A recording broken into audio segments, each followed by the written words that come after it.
हे सगळं हा जिल्हा यशवंतराव चव्हाणांचा, किसनवीरांचा, या ठिकाणी शरद पवारांचा जिल्हा आहे। या जिल्ह्यामधली लोक नेहमी ही जनता पवार साहेबांच्या विचाराच्या पाठीमागे कायम राहिली, चव्हाण साहेबांच्या विचाराच्या कायम राहिली।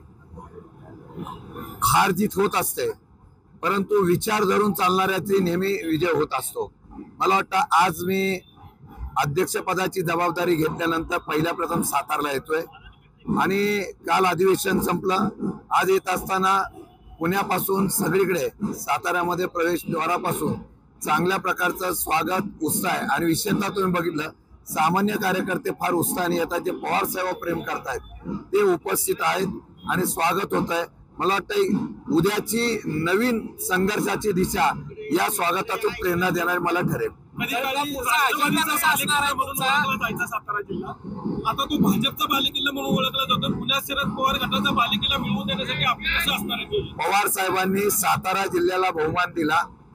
अनेक दिग्गज नेते या पक्षामध्ये ताकदीचे होते, परंतु पवार साहेबांनी, जयंत पाटील, सुप्रियाताई आणि पक्षाच्या सर्व नेत्यांनी माझ्यावर विश्वास टाकला आणि सातारा जिल्ह्याला बहुमान दिलेला आहे। मी सातारकरांना विनंती करेल, सातारा जिल्ह्यातल्या लोकांना एक संधी या सामान्य कार्यकर्त्याला द्यावी। महाराष्ट्रामध्ये या सातारा जिल्ह्याचा अभिमान वाढेल अशा प्रकारचं नेतृत्व करण्याची एक संधी विश्वासाने द्यावी अशी मी विनंती करतो। चांगल्या प्रकारचा या आहे। भाजपचा बालेकिल्ला जरी असला तरी तो भाजपचा नव्हता, आमच्यातली मंडळी फोडून बालेकिल्ला करण्याचा प्रयत्न केलेला आहे। आता नवीन गडी, नवीन सारथी घेऊन आम्ही हा किल्ला परत उभा करण्याचा प्रयत्न करू। मोठे विधान केलंय, राष्ट्रवादीचं विलीनीकरण करण्यासाठी भाजपला विचारावं लागेल। त्याचबरोबर आम्ही एनडीएत आहोत, जर कोण आमच्या सोबत येणार असेल तर त्यांनी एनडीएत यावं असं त्यांनी सांगितलं आणि दोन्ही राष्ट्रवादी। माझं म्हणणं आहे की ह्या चर्चा ज्यात सुरू आहेत, मला वाटतं की प्रत्येक पक्ष, प्रांताध्यक्ष त्यांचे जे आहेत त्यांनी जर सांगितलं असेल, मला वाटतं की मी फोकस याच्यावर करणार आहे। मी चर्चेवर आणि विचारावर लक्ष देणार नाही, मी पक्षवाढीच्या संदर्भातून भूमिका घेणार आहे। त्यामुळे ह्या संभ्रमावस्था कार्यकर्त्यामध्ये होत आहेत त्या दूर झाल्या पाहिजेत। पक्ष आजही शरद पवारांच्या विचारातून ठाम आहे आणि तो स्वतःच्या ताकदीवर महाराष्ट्रामध्ये ही ताकद उभा करण्याचा प्रयत्न करेल, हा मला फक्त संदेश या ठिकाणी द्यायचा आहे। विधानसभेमध्ये ऋतुमयमय झाली, त्याचा फटका महाविकास आघाडीला मोठा बसला। विधानसभेला आपल्याला जिंकायचं होतं, पण मीपणामध्ये विधानसभा जिंकता आली नाही असं विधान देखील उद्धव ठाकरेंनी केले का? नाही, यात आता समन्वय साधण्याचा प्रयत्न करू। लोकसभेला चांगलं यश आल्यानंतर भाजप ही सावध झाली, त्यांनी निवडून येण्यासाठी जे रणनीती आखायची ती आखली। कशी निवडणूक झाली विधानसभेची महाराष्ट्राच्या जनतेला माहिती आहे, विश्वास नाही। काही योजना आणल्या गेल्या, त्याचा फटका लाडक्या बहिणीचा निश्चितपणे पडला। परंतु आज सर्वात महत्वाचा, काल अधिवेशन झालं।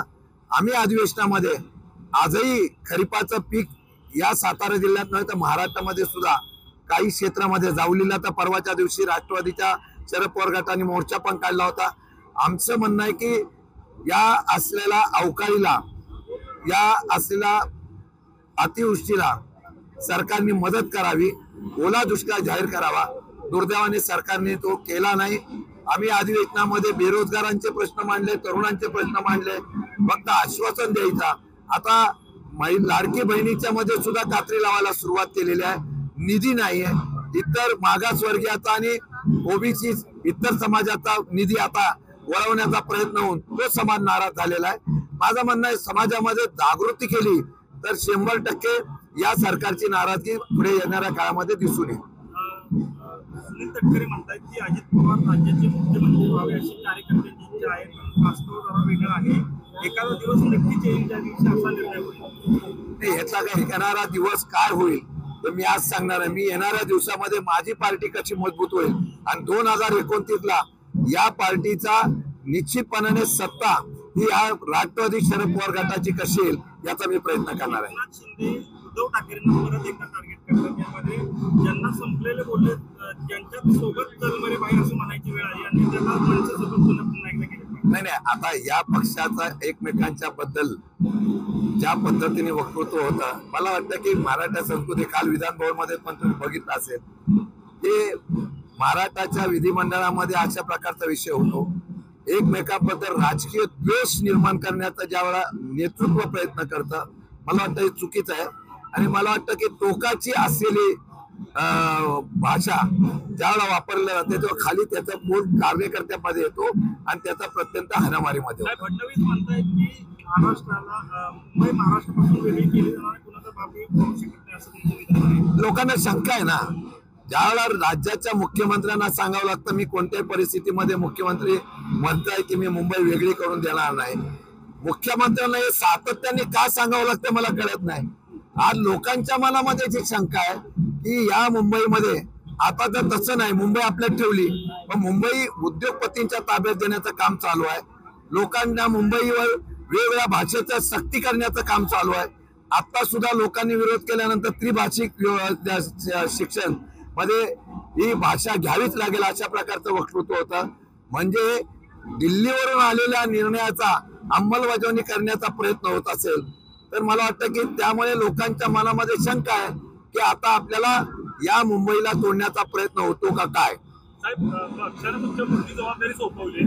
आता जर बघायला गेलं तर मोठं आव्हान देखील आहे.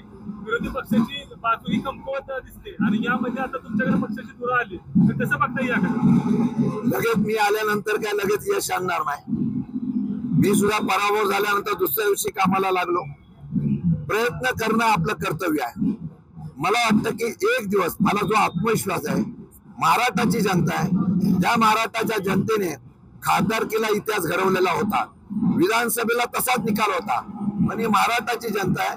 महाराष्ट्राची जनता कोणत्याही प्रकारचा अरेरावीपणा किंवा हुकुमशाहीपणा चालून देत नाही, हे सिद्ध झालेलं आहे. फक्त आम्ही त्यांच्यापर्यंत पोहोचलं पाहिजे, विषय नेले पाहिजे आणि प्रेरणा घेऊन या लोकांना जागृत केलं तर 100% उद्याचं परिवर्तन सुद्धा तुम्हाला लगेच पाहायला मिळेल. मोठं एक आव्हान आहे यामध्ये. जर तुम्ही बघायला गेलं तर सत्ताधारी निधी देत नाहीत म्हणून तुमची टीका होती, पण आता कार्यकर्ते टिकवण्यासाठी तुम्ही कशी तुमची जबाबदारी असणार आहे, कार्यकर्त्यांना काय आव्हान करणार? ही लढाई विकास निधीची राहिलेलीच नाही.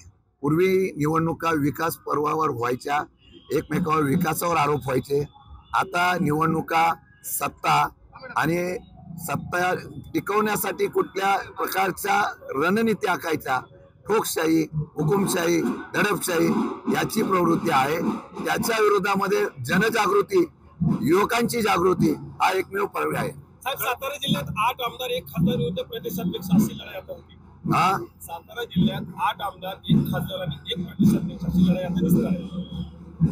जाऊन दे ना, पक्षाला सातारा जिल्ह्यामध्ये पक्षाने मला जर खासदारकी आमदारकी या निवडणुकीनंतर परत जर या ठिकाणी जबाबदारी दिली असेल, महाराष्ट्राची जबाबदारी मिळाली आणि एका दिग्गज नेतृत्वाच्या पक्षाची जर अध्यक्षाची जबाबदारी मिळाली असेल तर उद्या आम्हाला 2 खासदार आणि सगळे आमदार निवडून आणण्यासाठी प्रयत्न करणं हे माझा प्रयत्न असेल. मी 100% सांगत नाही, मी गर्वात जाणार नाही, परंतु प्रयत्न करणं हा माझं काम असेल. कर्जमाफीवरून पुन्हा एकदा आक्रमक झाले. 24 तारखेला रास्ता रोको आंदोलन हे कर्जमाफीचं आश्वासन त्यांनी दिलं होतं ना.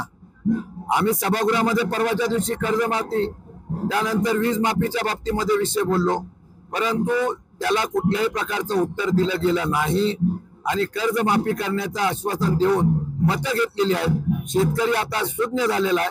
येणाऱ्या काळामध्ये तुम्हाला पाहायला मिळेल या सरकारचं काय परिणाम होतील हे शेतकरी वर्ग दाखवून देईल. 26 वर्षानंतर साताऱ्याला प्रदेशाध्यक्षपदाची धुरा मिळाली आणि आता जर बघायला गेलं तर कार्यकर्त्यांना तुम्ही काय सांगाल, एक निष्ठावंत कार्यकर्त्याला प्रदेशाध्यक्षपद मिळालं?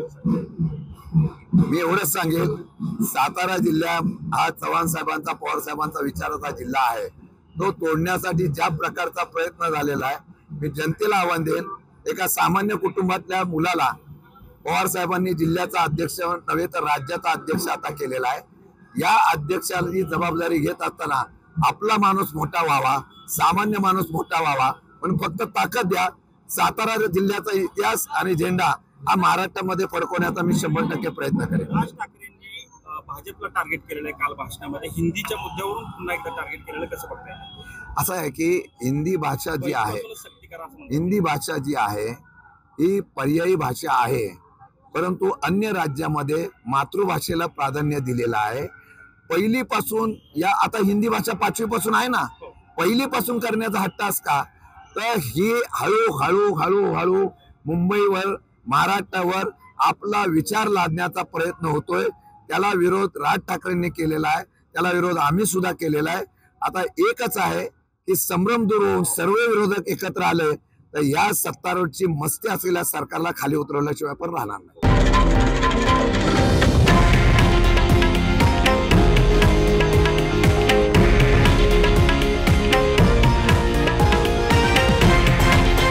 हे आहे देशातील नंबर 1 न्यूज नेटवर्क आणि आपण पाहत आहात TV9 मराठी, एकमेव.